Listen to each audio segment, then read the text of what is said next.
अभी आते हैं, आपने जो बोला कि 5 रफेल गिरे, 6 रफेल गिरे, सवाल उठ रहे हैं।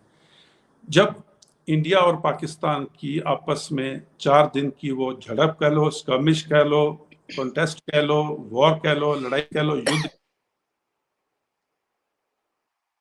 इतिहास में पहली बार 2 न्यूक्लियर पावर्स का आपस में मिलिट्री कॉन्फ्रंटेशन हुआ था।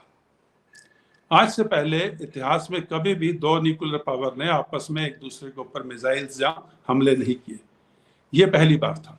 एक तरफ थे चाइनीज, टर्किश और वेस्टर्न वेपन सिस्टम्स, क्योंकि पाकिस्तान के पास प्लेटफॉर्म ऐसे हैं, स्पेशली एरियल प्लेटफॉर्म्स, जो वेस्टर्न ओरिजिन के हैं।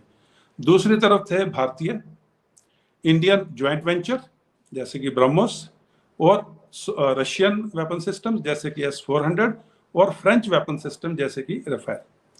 तो ये 2 वेपन सिस्टम का आपस में in real life, in real time, during a war, not in a trial stage और in sort of uncontested place, जंग के दौरान 2 वेपन सिस्टम्स का ट्रायल चल रहा था।